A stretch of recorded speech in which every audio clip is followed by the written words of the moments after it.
저와 여러분을 위해서 십자가에 죽으시고 부활하신 예수 그리스도만을 찬양하고 높입니다. 우리 옆에 있는 분들과 서로 인사하겠습니다. 주 안에서 승리하세요. 우리 한 번 더 인사하겠습니다. 잘 삽시다. 검은 콩 한 말과 흰 콩 한 말을 섞이는 데는 한순간이에요. 그러나 그것을 다시 원래대로 분리하려면 한나절이 걸려요. 신뢰를 쌓는 데는 여러 해가 걸려요. 근데 신뢰를 무너뜨리는 것은 한순간에 무너져요. 우리가 오늘도 수많은 사람들을 만나고 수많은 사람들에게 말을 해요. 수많은 말을 하는데 그 말을 할 때 우리가 잘못 말하면, 부정적인 말을 하면 그 사람과의 신뢰가 끊어지게 돼 있어요. 특별히 화가 나서 하는 말은 사람의 마음을 다치게 해요. 화가 났을 때는 말을 안 하는 것이, 침묵하는 것이 지혜인 줄 믿습니다. 하나님이 우리에게 자꾸 부정적인 말을 하지 말라고 해요. 왜냐하면 마귀는 부정적인 말을 타고 움직이기 때문에 그래요. 가정에서 부정적인 말을 하면 가정은 금방 지옥이 될 거예요. 그러나 가정에서 긍정적인 말을 하면 그 가정은 다시 또 천국으로 바뀌어요. 저와 여러분이 부활하신 예수님을 붙잡고 승리하시길 바랍니다. 우리 1절에서 4절까지의 말씀, 1절에서 4절 우리 다 같이 합독하시겠습니다. 예수께서 제자들에게 이르시되 실족하게 하는 것이 없을 수는 없으나 그렇게 하는 자에게는 화로다. 그가 이 작은 자 중에 하나를 실족하게 할진대 차라리 연자 맷돌이 그 목에 매어 바다에 던져지는 것이 나으리라. 너희는 스스로 조심하라. 만일 내 형제가 죄를 범하거든 경고하고 회개하거든 용서하라. 만일 하루에 7번이라도 내게 죄를 짓고 7번 내게 돌아와 내가 회개하거나 하거든 너는 용서하라 하시더라. 아멘. 예수님이 제자들에게 실족하는 일이 없을 수는 없으나 실족하는 그 사람에게는 화가 있다. 그 실족하게 하는 사람은 차라리 연자 맷돌을 목에 메고 바다에 던져지는 것이 좋을 것이다. 그런데 만약에 실족한 사람이 와가지고 사과한다고 하면, 실족하게 한 사람이 와서 사과한다고 하면 그를 용서해줘라. 그가 하루에 7번씩이나 잘못해서 또 7번씩이나 와서 사과한다고 하면 7번 다 용서해줘라 라고 예수님이 이야기했어요. 제가 늘 부정적인 말을 하지 말라고 하죠. 왜냐하면 부정적인 말은 다른 사람을 시험 들게, 그래서 믿음에서 떨어지게 한단 말이에요. 그러면 실족하게 한 그 사람도 화가 있을 것이다. 다른 사람을 아프게 하고 내가 잘 될 수는 없어요. 다른 사람을 아프게 하면 나한테도 하나님의 심판이 있다라는 거예요. 다른 사람을 지옥에 보내고 내가 천국에 갈 수는 없습니다.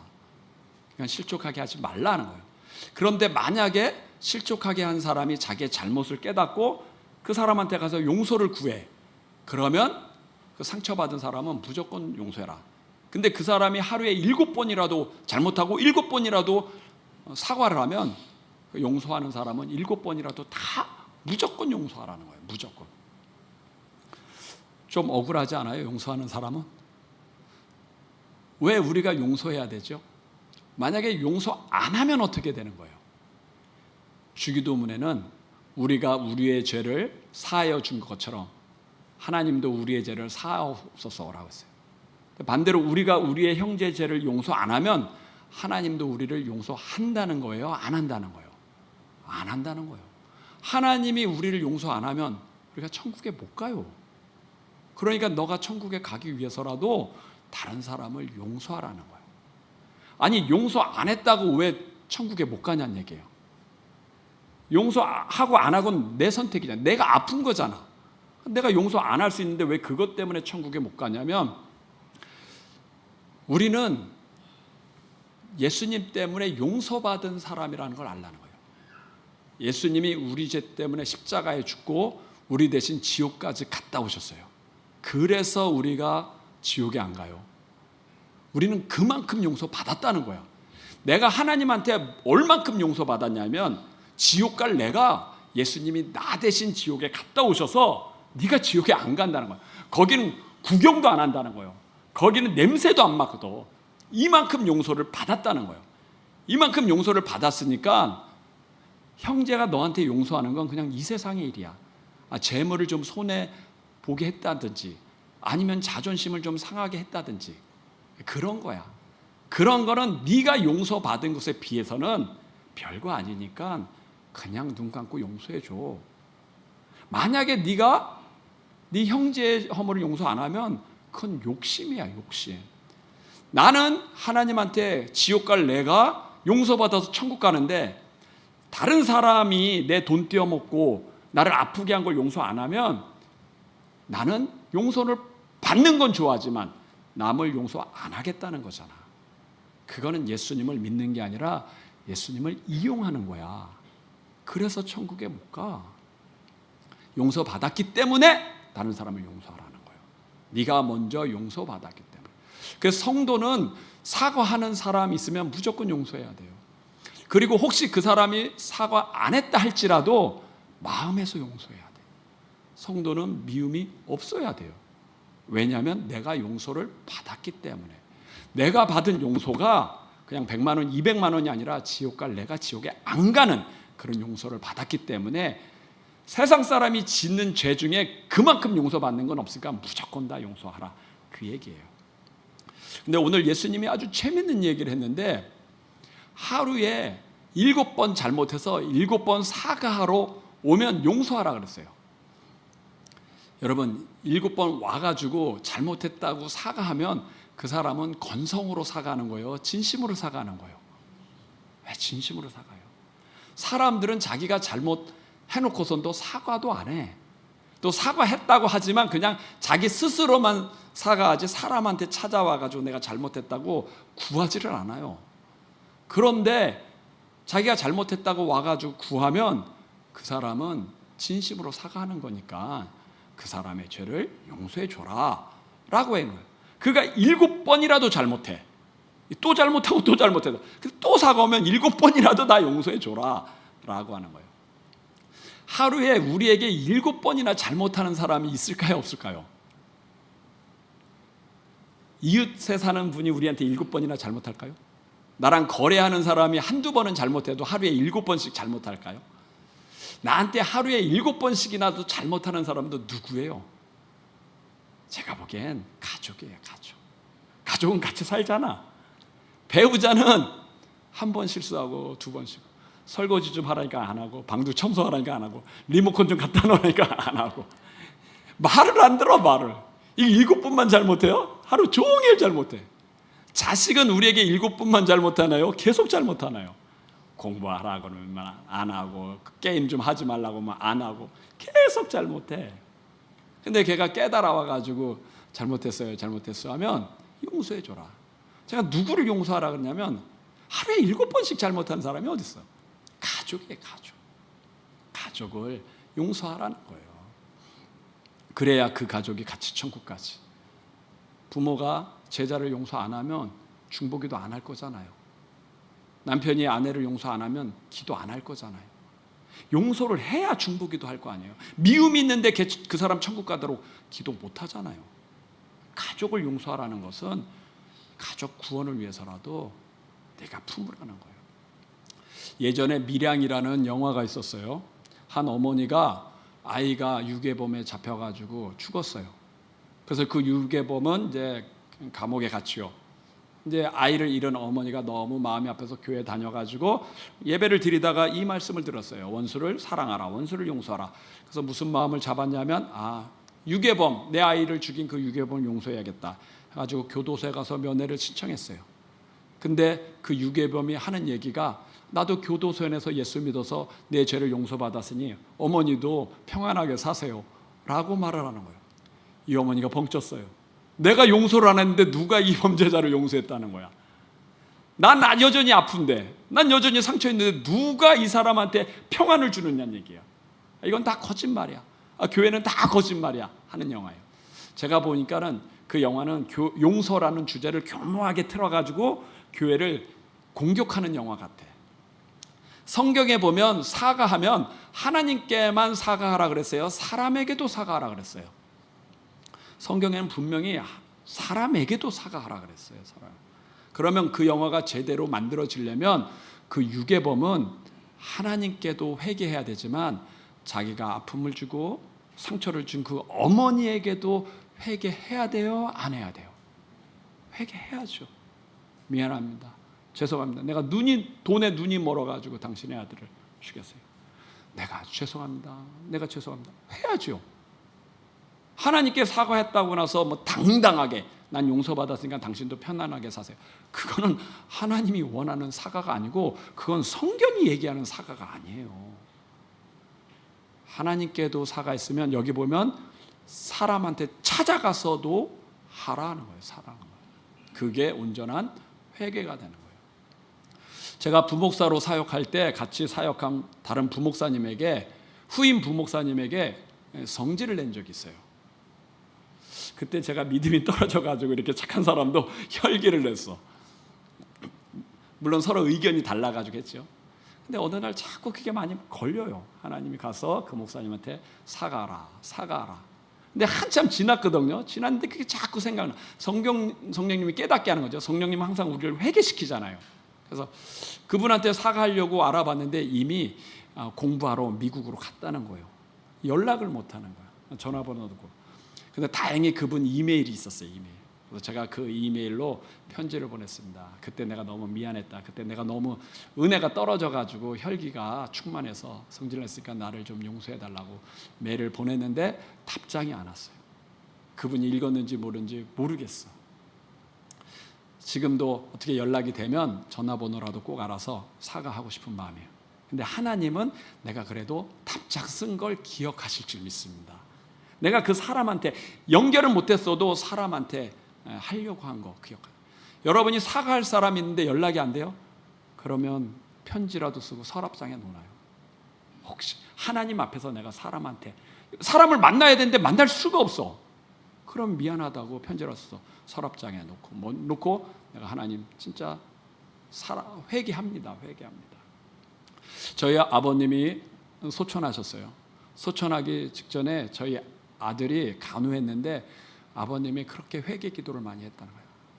예수님 용서해 주세요. 예수님 용서해 주세요. 그러니까 돌아가시기 전에 우리는 반드시 회개 기도해야 된다고 했잖아요. 우리 아버님도 그 병실에서 예수님 용서해 주세요. 용서해 주세요. 나를 마귀에게 던지지 말아 주세요. 그 회개 많이 했대요. 아버님이 예수님에게만 회개하지 않고 우리 어머니에게도 회개했어요. 어머니한테는 유서를 써가지고 회개했어요. 당신을 사랑한다고 했는데 사랑하지 못해서 미안하고, 당신을 행복하게 해준다고 했는데 행복하게 해주지 못하고 고생시켜서 미안하고 나를 용서하고 라고 쓰고 행복하게 살아. 그 다음에 유서 첫 번째 자녀들에게 너희들은 행복하게 살아라. 두 번째 부모님 잘 모시고 살아라. 세 번째 병원 진료 잘 받아라. 근데 첫 마디가 뭐예요? 당신을 행복하게 해준다고 했는데 행복하게 못해서 미안하고 나를 용서하고 라고 썼어요. 우리 어머님이 그 유서를 읽고요 마음이 녹았어요. 제가 그랬죠. 우리 어머님이랑 아버님과 사이가 안 좋다고. 그래서 사이가 안 좋아서 밥도 안 해주셨어요. 계속 우리가 맨날 경로당 다니시고 우리 아버님은 혼자 지키시고 그랬어요. 아버님 나한테 전화해가지고 네 엄마가 밥도 안 한다 그랬어요. 그랬던 어머님이 마음을 녹았어. 우리 아버님 유서 보고. 그러면서 우리 어머님 뭐라 그래요? 있을 때 잘해줄 걸. 밥이라도 좀 해줄 걸. 그랬어요. 저는 저희 아버님이 천국에 갔다고 확신해요. 왜냐하면 회개도 하고 또 사람한테도 회개했어요. 성도는 두 가지 마음밖에 없어야 돼요. 하나는 용서하는 마음이든지 아니면 사과하는 마음이든지. 이 두 가지 마음을 갖고 있어야지 딴 마음 있으면 천국을 놓쳐요. 사과도 안 하고 용서도 안 하면 이건 세상 사람들이에요. 근데 왜 우리는 그래야 되죠? 왜? 아니, 세상 사람들은 사과하나요? 세상 사람들은 죄 짓고도 사과 안 하잖아요. 사과하면 그들은 용서하나요? 아버지와 아들 사이인데 또 용서 안 하죠. 내 눈에 훅이 들어가기까지 넌 용서 못해. 호적에서 파가. 그 용서 안 하잖아요. 아니, 세상 사람들은 용서 안 하는데 왜 우리는 용서해야 되죠? 왜 우리는 사과해야 되죠? 그것은 저와 여러분에게는 천국이 있기 때문에.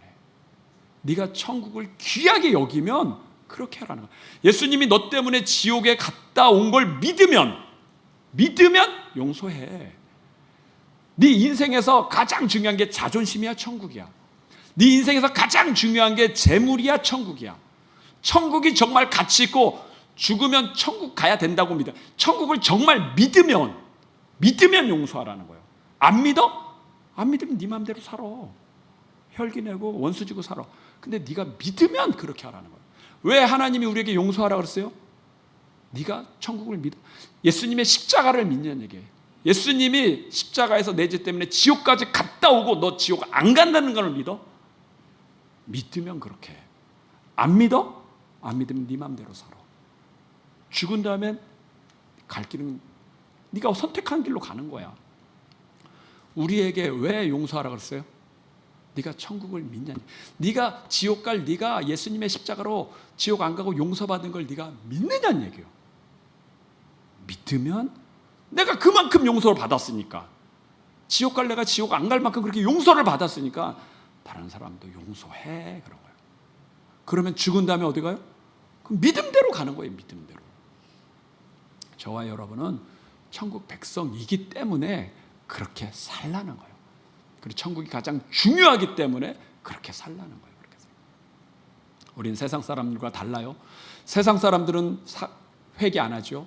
용서 안 하죠. 왜요? 안 믿으니까. 천국을 안 믿으니까 그들은 그렇게 사는 거예요. 저와 여러분이 예수님을 붙잡고 승리하시길 바랍니다.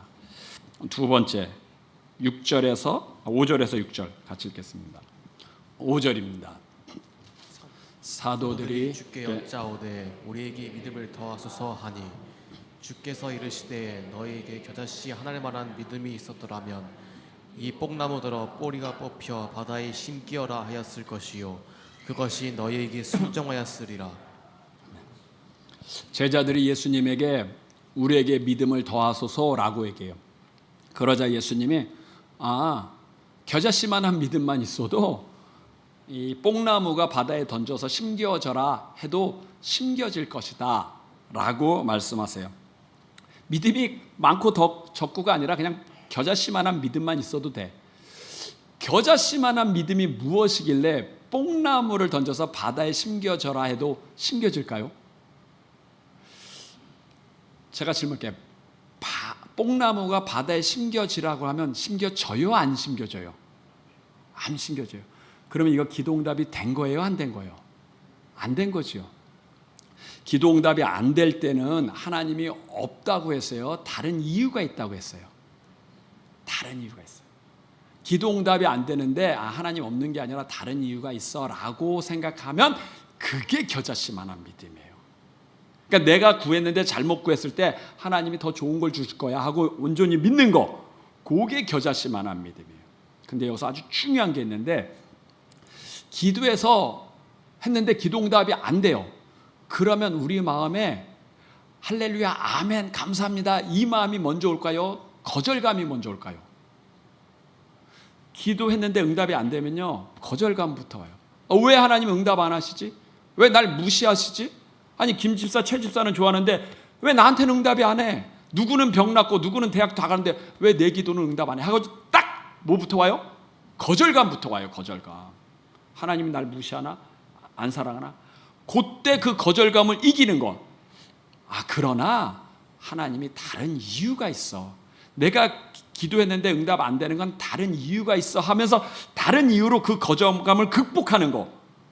그게 겨자씨만한 믿음이에요.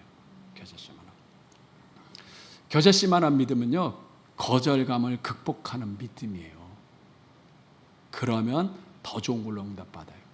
오늘 본문 말씀 묵었고 겨자씨만한 믿음만 있으면 뽕나무를 던져서 바다에 심겨져라 해도 그대로 될 거야.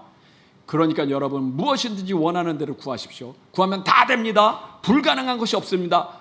이렇게 얘기하면 그거는 하나님을 도깨비 방망이로 써먹는 거예요. 써먹는 거. 우리가 기도했는데 잘못 구했으면 하나님이 잘못 구한도 그대로 줘요? 아니면 다른 것으로 줘요? 다른 것으로 줘요. 그러니까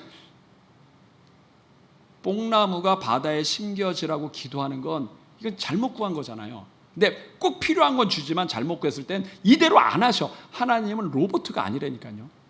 그럴 때 오는 게 좌절감이야. 아니, 거절감. 그때 다른 이유가 있어 하고 붙잡는 게 그게 결심하는 믿음이에요. 근데 문제는 여기 있는 거예요. 기도해서 응답이 안 됐어요. 안 되면 우리한테 무슨 마음이 와요? 거절감이 와요.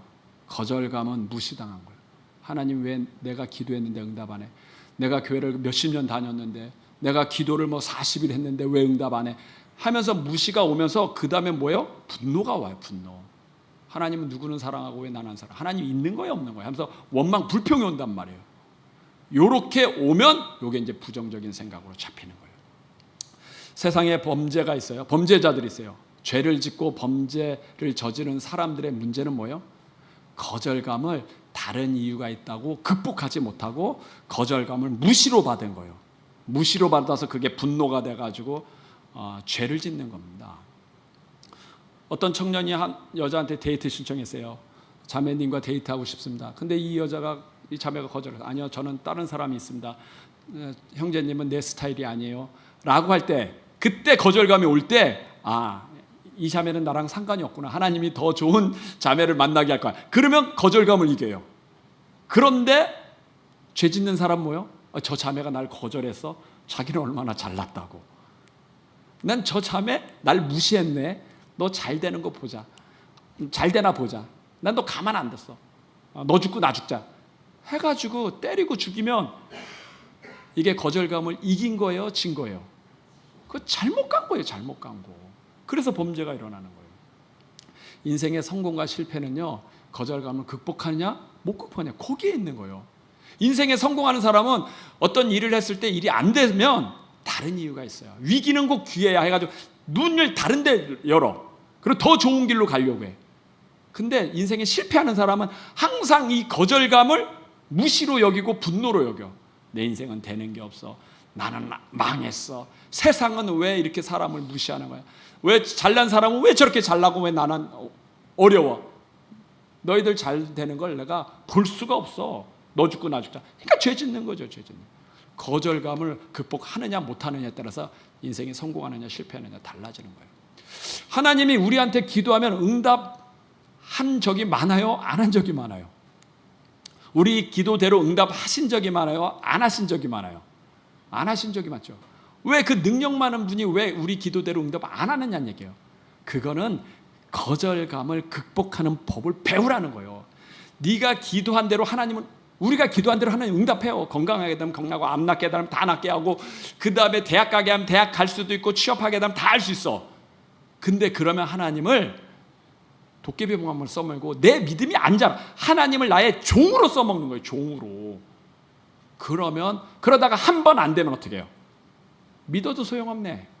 10번 응답되고 한 번 안 되면 믿어도 소용없네. 그리고 떠나버리는 거예요. 떠나버리는 거예요. 하나님이 응답 안 하는 이유는 거절감을 극복하는 방법. 다른 이유가 있구나 하면서 우리의 생각을 크게 하는 거예요. 우리의 마음을 크게 하는 것.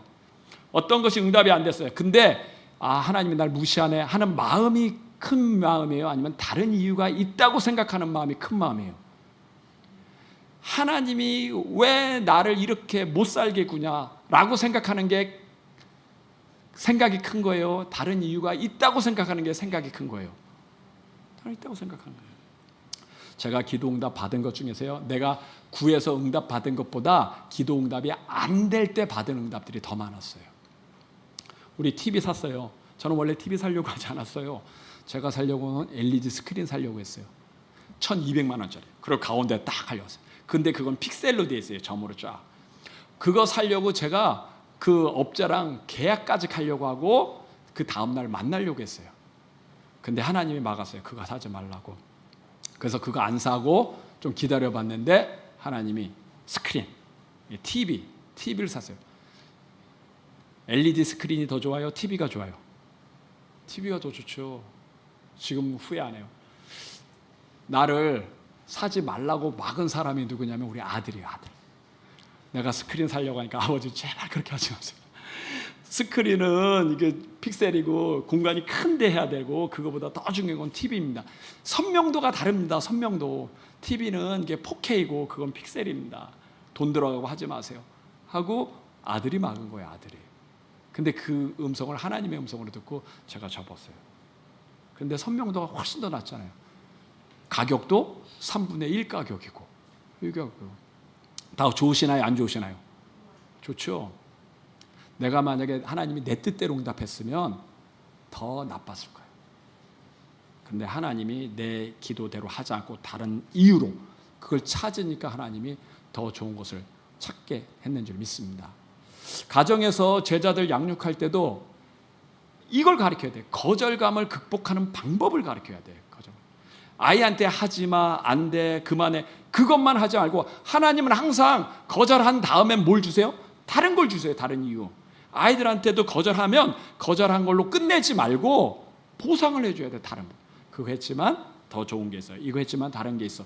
아이들의 생각을 크게 해주고 아이들의 마음을 크게 해줘야 돼. 지금 거절했지만 이게 이것보다 더 좋은 게 있구나라고 그걸 깨닫게 해줘야 돼요. 제가 설교할 때 우리 아이들을 갖다가 예화로 많이 해요. 우리 애들 제발 아빠 설교 시간에 우리들 예화하지 말라고 그런 얘기. 그러면 예화 끝나면 성도님들이 다 나와가지고 아유 네가 그랬다며 얘네들이 힘들어요. 근데 제가 우리 애들을 예화한 이유는 그래야 신앙이 사실감 있잖아요. 나도 예수님 믿고 이렇게 한다. 제가 여기 뭐 불투만 얘기하고 바르트 얘기하고 그 사람들이 누군지도 모르잖아요.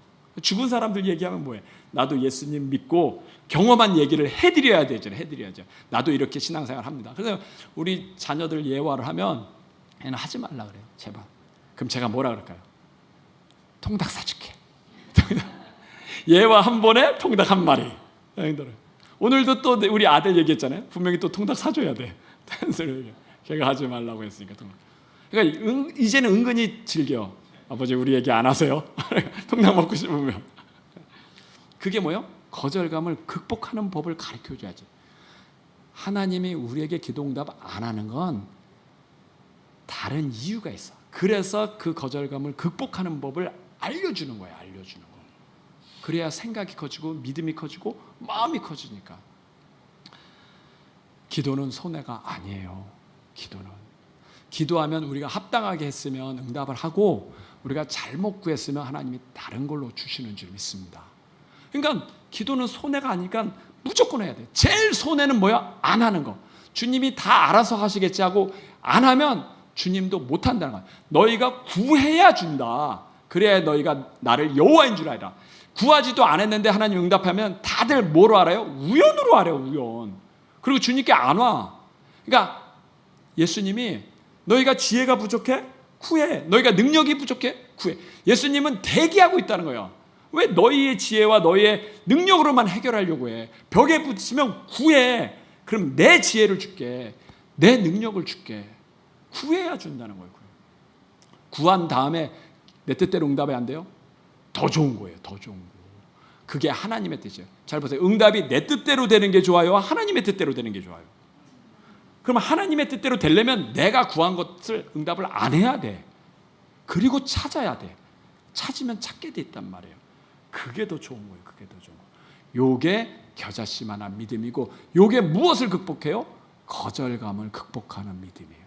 거절감을 극복하고 다른 이유를 찾아야 우리의 믿음이 커지는 거예요. 우리의 생각이 커지고 마음이 커지는 거예요. 굳이 혈기낼 이유가 없어요. 분노할 이유가 없어.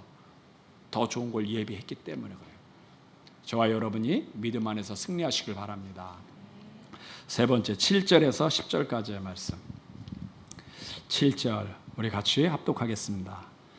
너희 중 누구에게 밭을 갈거나 양을 치라고 하는 종이 있어 밭에서 돌아오면 그대로 곧 앉아서 먹으라 말할 자가 있느냐? 도리어 그대로 내 먹을 것을 준비하고 띠를 띠고 내가 먹고 마시는 동안에 수종 들고 너는 그 후에 먹고 마시라 하지 않겠느냐? 명한 대로 하였다고 종에게 감사하겠느냐?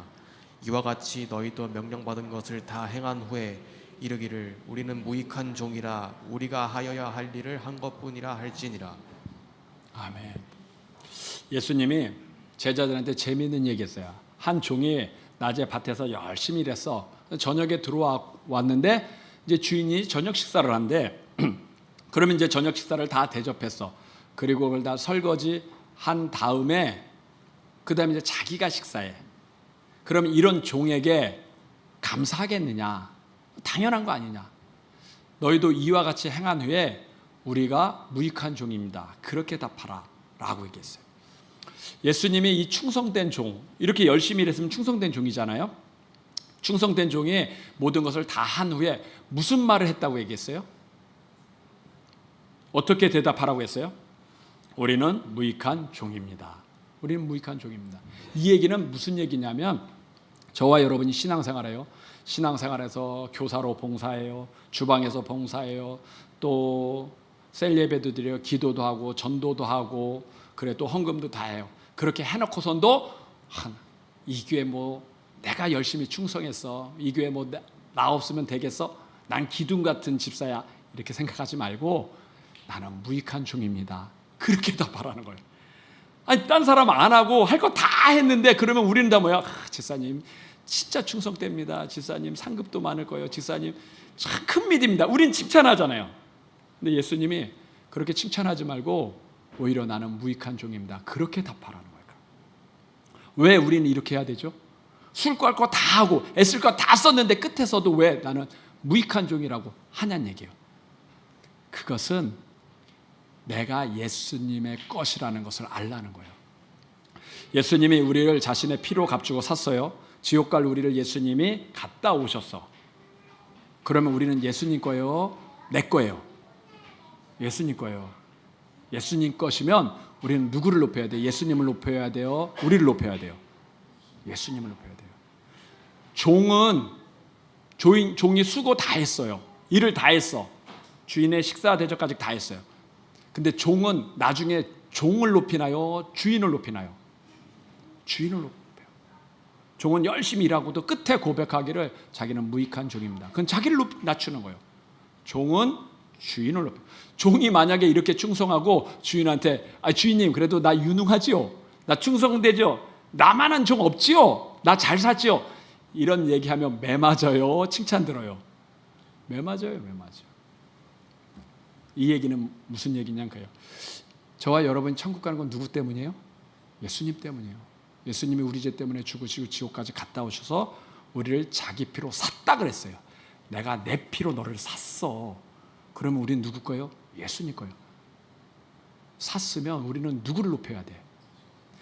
예수님이 자기 피로 샀으면 내가 주인이에요? 예수님이 주인이에요? 예수님이 주인이에요. 우리의 주인이 예수님이라고 생각하는 사람은 자기를 높이지 않아요. 예수님을 높여요. 내가 무익한 종입니다라는 것은 내가 주인이 아니라 예수님이 주인입니다. 예수님이 예수님의 피로 날 샀습니다. 저와 여러분이 천국에 가고 지옥에 안 가는 것은 예수님이 그 피로 우리를 샀기 때문에 그래요. 소유권이 우리의 것이 아니에요. 소유권이 예수님 거예요. 이 종을 교회에서 샀어요. 그러니까 종이 그러는 거예요. 아이 목사님 이걸 샀으면 좀 종 좀 쳐주십시오. 쳐주십시오. 근데 쳐달라고 한다고 해서 내가 쳐주나요? 안 쳐. 제가 종 친 거 보셨어요? 안 보셨어요? 안 봤어요. 종이 그런 거야. 아니 사놓고 왜 안 칩니까? 좀 치세요. 알았어, 내가 쳐줄게. 이렇게 할 필요 없어요. 내가 샀기 때문에 이제 소유권은 나한테 있어. 내가 치든 안 치든 그건 내 마음이야, 내 마음. 종은 태기만 하면 되는 거예요. 종은. 예수님이 저와 여러분을 위해서 십자가에서 자기 표로 우리를 샀어. 샀으면 우리는 예수님을 높여야 돼요? 나를 높여야 돼요? 예수님을 높여야 돼요. 내가 지옥 갈 내가 예수님 때문에 지옥 안 가고 천국 가구나라고 알면 우리는 예수님을 높이고 우리는 자기를 낮춰야 돼. 나는 무익한 종입니다. 무익한. 그 사람이 진짜 예수님을 아는 사람이에요. 그 사람이 정말 십자가를 아는 사람이에요. 그 사람이 정말 지옥을 아는 사람이에요. 우리는 이제 우리 것이 아니에요. 예수님이 천국을 줬는데 우리 게 뭐가 있어요? 다 예수님 거지. 다 예수 거. 그런다고 억울해요? 예수님 나한테 발언권을 주셔야죠. 물질은 내 거죠. 자식은 내 거죠. 예수님이 우리에게 천국을 줬는데 우리 게 뭐가 있느냐 얘기예요. 이렇게 되려면요 예수님을 만나야 돼. 만나지 않고는 예수님이 나의 주인입니다 고백이 안 돼. 이 정도 된 사람은, 이렇게 충성된 사람은, 이 종이요 그렇게 수고했는데도 나는 무익한 종입니다 라고 얘기하면 이 종은 주인의 은혜를 알까요 모를까요? 주인의 은혜를 아니까 어떤 형편에서 종이 됐는지를 몰라. 근데 아마 자기 가족이 다 굶어 죽어야 되는 형편인데 이 주인이 살 수도 있어. 아니면 사양당하는 형편인데도 주인이 샀어. 그러면 굶어 죽인 자기를 사서 너무 감사합니다. 내 가족 다 굶어 죽여야 되는데 주인이 그래도 밥 먹여줘서 좋습니다. 요거 은혜를 알면 아무리 잘했어도 나는 무익한 종입니다 라고 깨닫게 되는 거예요. 자기가 사형당할 형편인데 주인이 날 사가지고 사용한대요. 내 빚을 다 주인이 갚아줬으면 이렇게 수고해도 나는 감사합니다. 감사합니다. 그거밖에 안 되는 거예요. 예수님이 십자가에 죽고 저와 여러분이 갈 지옥을 대신 갔다 왔어요. 그걸 머리로만 아는 게 아니라 마음으로 알아야 그분이 나의 진짜 주인이 돼요. 사도행전 2장 1절에서 4절. 사도행전 2장 1절에서 4절 같이 읽겠습니다. 시작. 오순절 날이 이미 이름에 그들이 다 같이 한 곳에 모였더니 호련히 하늘로부터 급하고 바람이 소리가 같은 게 있어 그들이 앉은 온 집에 가득하며 마치 불의 혀처럼 갈라지는 것들이 그들에게 보여 각 사람 위에 하나씩 임하여 있더래. 그들이 다 성령의 충만함을 받고 성령이 말하게 하심을 따라 다른 언어들로 말하기를 시작하니라. 아멘. 이 제자들이 마가의 다락방에서 기도하다가 성령의 충만을 받았어요. 이건 이제 두 번째 기름 부음이라고 생각하는데, 그리고 나서 예수님 전하다가 감옥에 가고 또 매도 맞고 나중에는 십자가에 죽었어요. 제가 다음에는 12제자들이 어떻게 죽었는지 이 화면으로 보여드릴게요. 다 십자가에 죽었어. 아니 예수님 믿고 잘된 거 없는데도 이들은 다 그랬어요. 어떻게 이렇게 할 수 있냐는 거예요. 어떻게. 저거 경험하기 전에 사복음 속에 있는 제자들은 네가 높니 내가 높니 이렇게 싸우고 예수님 십자가 때 진짜 죽을까 봐 도망갔던 제자들이거든요. 그랬던 제자들이 예수님 승천하고 마가에 다락방에서 성령 체험하고 난 다음엔 완전 예수님 때문에 핍박받고 그 다음에 감옥 가고 죽는데도 끝까지 믿어. 어떻게 이렇게 달라졌어요? 어떻게 달라졌냐면 예수님을 머리로만 아는 게 아니라 마음으로 만났기 때문에 그런 걸 만난 거예요. 이걸 두 번째 기름 부음. 두 번째. 이게 성령 체험이라는 거예요. 성령 체험. 우리 성도님들도 이런 성령 체험이 있기를 바랍니다. 예수님을 천국을 머리로만 하니까 용서가 안 되지. 천국을 가슴으로 만나야지. 예수님 부활했는데 살아 계시면 한번 만나야 될 거 아니에요. 나도 만나야 정말 예수님 살아 계시고 내가 정말 천국 가는구나. 그걸 알아야 될 거 아니에요. 그거 체험하는 게 요 사도행전 2장이에요. 어떻게 체험해요? 베드로가 그랬어요. 유대인들이 너는 어떻게 해서 그렇게 성령 체험했냐 했을 때 회개하라. 회개하면 돼. 그리고 예수님을 믿으면 성령을 선물로 주리라. 이 회개 기도가 뭐냐면 내가 죄인입니다. 성령 체험한다는 얘기는 하나님을 만난다는 건데, 하나님 만날 때 우리가 쓸 수 있는 단어는 내가 죄인입니다. 그거밖에 없어요. 내가 죄인입니다.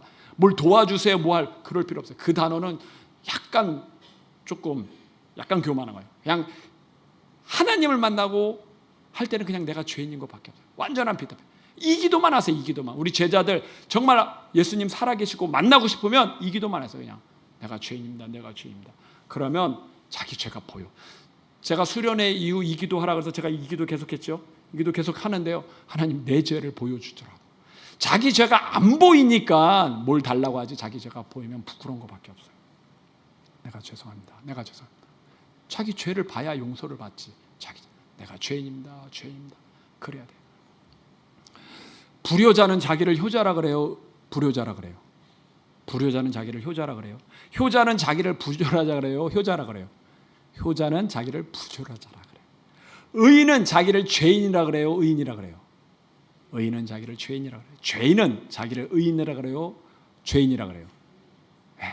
교도소에 감옥에 있는 사람들 다 자기가 죄가 있다고 해요. 죄가 없다고 해요. 교도소에 있는 사람은 다 죄가 없다고 해요. 하나님을 만나려면 내가 죄인입니다. 내가 무익한 종. 내가 이제 내가 아니라 예수님이 나의 주님입니다. 요 무익한 걸 한 3년만 해야 되나요? 5년만. 이 무익한 종입니다를 몇 년까지 해야 돼요? 천국 갈 때까지 가는 거예요. 정말 예수님을 만나고 예수님이 나의 주인이구나. 그분이 나 대신 지옥까지 갔다 오고 나를 살렸구나. 나 지옥에 안 가는구나 라는 걸 알면 천국 가는 그날까지 감사합니다. 내가 무익합니다. 근데 놀라운 것은요, 내가 무익하다고 하면 주님이 높여요. 낮아지면 높이고 높이면 낮아지게 돼 있어요. 이게 겸손이에요. 여기서 잠깐 삐끗해가지고 내가 교만해진다. 그럼 하나님이 징계해. 그때 징계하는 거예요. 징계한 듯 모른다? 그럼 버림받는 거예요. 버림받는 거. 한 번 구원은 영원한 구원 아니에요. 저와 여러분 이미 천국을 얻었어요. 근데 마귀는 빼앗으려고 해요. 빼앗으려고 해요. 안 뺏기는 방법은 뭐예요? 겸손한 것밖에 없어요. 겸손. 내가 무익한 중입니다. 그래야 천국까지 끝까지 가는 거예요. 저와 여러분이 믿음 안에서 승리하시길 바랍니다.